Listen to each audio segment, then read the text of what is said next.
আসসালামু আলাইকুম। সংবাদে আপনাদের সবাইকে স্বাগত জানাচ্ছি। আমি ফিরোজ তোহা। শুরুতেই সংবাদ শিরোনাম। বাংলাদেশের সর্বশেষ গুরুত্বপূর্ণ আপডেট সংবাদে আপনাকে স্বাগত। শুরুতেই সংবাদ শিরোনাম, পরে বিস্তারিত।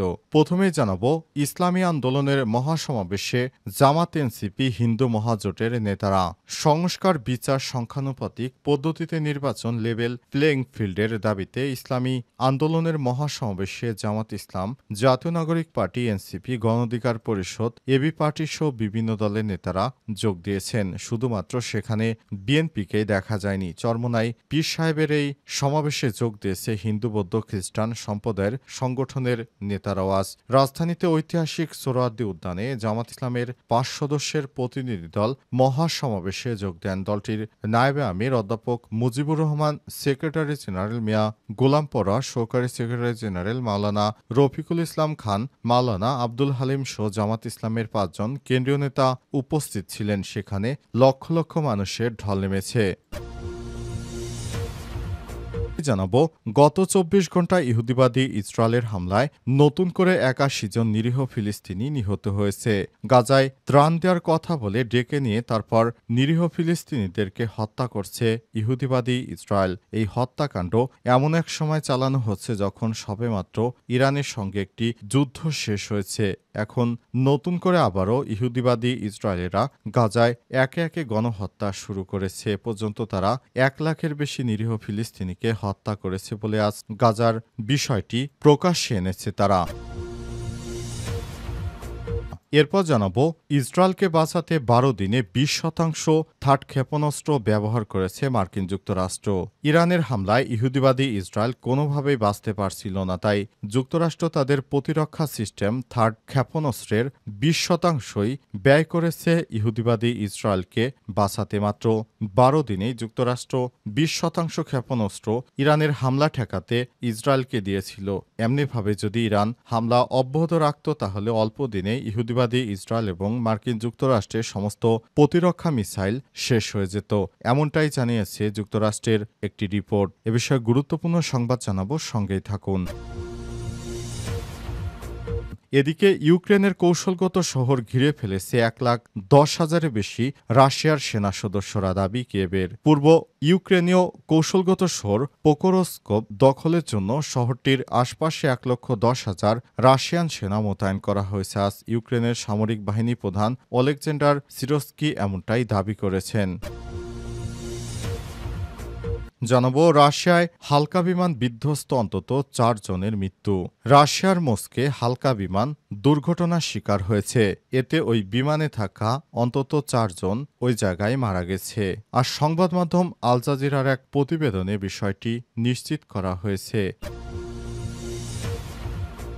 ইসলামী আন্দোলনের মহাসমাবেশে জামাত, এনসিপি, হিন্দু মহাজোটের নেতারা সংস্কার, বিচার, সংখ্যানুপাতিক পদ্ধতিতে নির্বাচন, লেভেল প্লেইং ফিল্ডের দাবিতে ইসলামী আন্দোলনের মহাসমাবেশে জামাত ইসলাম, জাতীয় নাগরিক পার্টি, এনসিপি, গণ অধিকার পরিষদ, এবি পার্টি সহ বিভিন্ন দলের নেতারা যোগ দিয়েছেন। শুধুমাত্র সেখানে বিএনপিকেই দেখা যায়নি। চরমোনাই পীর সাহেবের এই সমাবেশে যোগ দিয়েছে হিন্দু, বৌদ্ধ, খ্রিস্টান সম্প্রদায়ের সংগঠনের নেতারাও। আজ রাজধানীতে ঐতিহাসিক সোহরাওয়ার্দী উদ্যানে জামাত ইসলামের ৫ সদস্যের প্রতিনিধি দল মহাসমাবেশে যোগ দেন। দলটির নায়েবে আমির অধ্যাপক মুজিবুর রহমান, সেক্রেটারি জেনারেল মিয়া গোলাম পরোয়া, সহকারী সেক্রেটারি জেনারেল মাওলানা রফিকুল ইসলাম খান, মাওলানা আব্দুল হালিম সহ জামাত ইসলামের ৫ জন কেন্দ্রীয় নেতা উপস্থিত ছিলেন। সেখানে লক্ষ লক্ষ মানুষের ঢল নেমেছে। জাতীয় নাগরিক পার্টি, এনসিপির সদস্য সচিব আক্তার হোসেনের নেতৃত্বে ৩ সদস্যের একটি প্রতিনিধি দল মহাসমাবেশে যোগ দিয়েছেন। সেখানে রয়েছে দলটির উত্তর অঞ্চলের মুখ্য সংগঠক সার্জিস আলম, গণ অধিকার পরিষদের সভাপতি নুরুল হক নূর সহ আরও অনেকেই। সমাবেশে যোগ দিয়েছে জাতীয় হিন্দু মহাজোটের মহাসচিব গোবিন্দচন্দ্র প্রামাণিক, বোধিজ্ঞান ভাবকেন্দ্রের সভাপতি দয়াল কুমার বড়ুয়া, বাংলাদেশ খ্রিস্টান অ্যাসোসিয়েশনের সভাপতি নির্মল রোজারিও।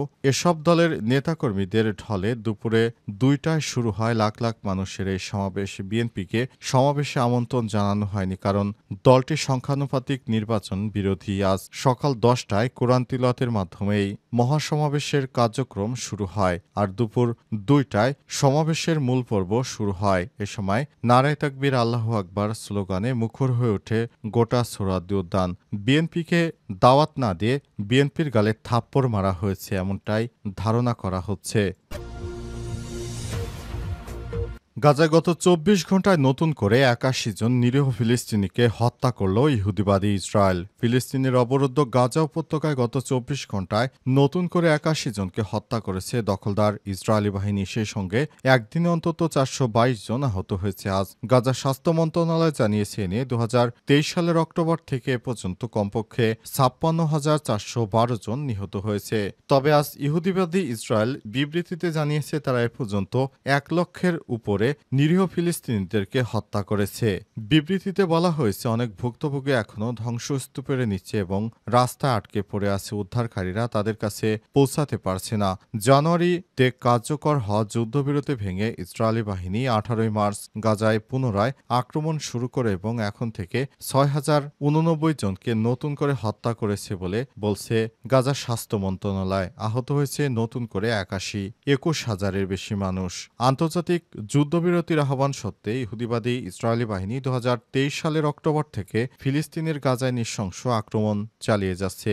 গত নভেম্বরে আন্তর্জাতিক অপরাধ আদালত গাজায় যুদ্ধাপরাধ এবং মানবতাবিরোধী অপরাধের জন্য ইসরায়েলের প্রধানমন্ত্রী বেঞ্জামিন নেতানিয়াহু এবং তার প্রাক্তন প্রতিরক্ষামন্ত্রী ইয়োব গ্যালেন্টের বিরুদ্ধে গ্রেপ্তারি পরোয়ানা জারি করে অঞ্চলটির উপর যুদ্ধের জন্য ইসরায়েল আন্তর্জাতিক বিচার আদালতে গণহত্যার মামলার মুখোমুখি হয়। ইসরায়েলকে বাঁচাতে 12 দিনে 20% থার্ড ক্ষেপণাস্ত্র শেষ করে ফেলেছে মার্কিন যুক্তরাষ্ট্র। ইরানে ইসরায়েলি আক্রমণের পর শুরু হওয়া 12 দিনের যুদ্ধে ইসরায়েলে ইরানের মিসাইল থামাতে যুক্তরাষ্ট্র তাদের উন্নত ক্ষেপণাস্ত্র বিরোধী ব্যবস্থা বা terminal high altitude area defence third এর মোট 15 থেকে 20%ই খরচ করে ফেলেছে। এ অবস্থায় যুদ্ধ চলতে থাকলে ইহুদিবাদী ইসরায়েল একসময় ধ্বংস হয়ে যেত। মিলিটারি ওয়াচ ম্যাগাজিন অনুসারে সংঘর্ষের সময় 60 থেকে 80টি ইন্টারসেপ্টর ব্যবহার করা হয়েছে। একটি থার্ড ইন্টারসেপ্টর একক উৎক্ষেপণের খরচ $12 থেকে $15 মিলিয়ন। তাই এই ইন্টারসেপ্টরে মোট খরচ $810 মিলিয়ন থেকে $1.215 বিলিয়ন মধ্যে, অর্থাৎ মাত্র এই কয়দিনের ব্যবহারেই $1.215 বিলিয়ন মতো খরচ হয়েছে। ম্যাগাজিন লিখেছে এই সংখ্যাটি ইরানের ছোড়া ক্ষেপণাস্ত্রের ঝাঁকগুলোর খরচের চেয়ে কম। দীর্ঘমেয়াদী এবং বহুমুখী যুদ্ধের ক্ষেত্রে প্রতিরক্ষা বনাম আক্রমণ এই অসামঞ্জস্যপূর্ণ ব্যয় টেকসই নয়। ওয়াল স্ট্রিট জার্নালের মতে 2024 সালে ইসরায়েল থার্ড অ্যান্টিমিসাইল ব্যবস্থা মজুত করে রেখেছিল যুক্তরাষ্ট্র থেকে। ইরান তার পারমাণবিক ও সামরিক স্থাপনায় আক্রমণের জবাবে ইসরায়েলের বিভিন্ন শহরে একে একে ব্যাপক হারে ক্ষেপণাস্ত্র নিক্ষেপ শুরু করে। এই ক্ষেপণাস্ত্র হামলা ঠেকাতেই অন্তত যুক্তরাষ্ট্র 5 ধাপে এগুলো ঠেকিয়েছে। তবে সর্বশেষ ধাপে ইহুদিবাদী ইসরায়েল অন্তত 4টি প্রযুক্তির মাধ্যমে 4 ধাপে ইসরায়েলের ক্ষেপণাস্ত্র প্রতিহত করার চেষ্টা করে। শেষ পর্যন্ত সেগুলো অনেকটাই প্রতিহত করতে পারে না এবং একের পর এক ইরানের হামলায় ধ্বংস হয়ে গেছে ইহুদিবাদী ইসরায়েলের অনেক গুরুত্বপূর্ণ অবকাঠামো। অবস্থায় ইহুদিবাদী ইসরায়েল কোনো উপায়ন্তর না দেখে ডোনাল্ড ট্রাম্পের হাতে পায়ে ধরে যুদ্ধবিরতি বন্ধের জন্য আহ্বান জানায়। অবশেষে যুক্তরাষ্ট্রের প্রেসিডেন্ট ডোনাল্ড ট্রাম্পের নির্দেশনায় ইরানের কাছে বার্তা পাঠায় কাতারের মাধ্যমে। কাতারের মধ্যস্থতায় অবশেষে ইরানও যুদ্ধবিরতিতে রাজি হয়েছে। যদি যুদ্ধবিরতিতে রাজি না হতো এতদিন ইরান এক এক করে হামলা করে ইহুদিবাদী ইসরায়েলের আরও ধ্বংসযজ্ঞ চালাতে পারত এবং সমস্ত স্থাপনায় গুঁড়িয়ে দিতে পারত, এমনটাই জানিয়েছে ওই সংবাদ মাধ্যম। ইউক্রেনের কৌশলগত শহর ঘিরে ফেলেছে 1 লাখের বেশি রুশ সেনা, দাবি কিয়েভের। পূর্ব ইউক্রেনের কৌশলগত শহর পোক্রোভস্ক দখলের জন্য দেশটির আশপাশে 1,10,000 সেনা মোতায়েন করেছে রাশিয়া। আজ ইউক্রেনের সামরিক প্রধান অলেকজান্ডার সিরস্কি এমনটাই দাবি করেছেন। তিনি বলেন, পূর্ব দিকে বিস্তৃত 1200 কিলোমিটার ফ্রন্টলাইন বরাবর পোক্রোভস্কের আশপাশের এলাকায় এখন সবথেকে উত্তপ্ত স্থান। যুদ্ধ শুরুর আগে পোক্রোভস্কের প্রায় প্রায় ৬০,০০০ লোক বসবাস করত ২০২২ সালে ফেব্রুয়ারিতে রাশিয়া অভিযান শুরুর পর থেকে ৩ বছরে তাদের বেশিরভাগই পালিয়েছে এবং এই অঞ্চলটি পুরো ঘিরে ফেলেছে রাশিয়া। ধারণা করা হচ্ছে সেখানে ১ লাখের বেশি সেনা নিয়ে পুরো এলাকাটি ঘিরে ফেলেছে রাশিয়া। রাশিয়ার একটি হামলায় সেসব অঞ্চল ছেড়ে সমস্ত ইউক্রেনের বাসিন্দারা পালিয়েছে। শেষ পর্যন্ত রাশিয়া এখনও সেখানে ঘিরে রেখেছে। আশা করা হচ্ছে সেই পুরো এলাকাটি রাশিয়া অচিরেই দখলে নিতে পারবে, এমনটাই জানা যাচ্ছে।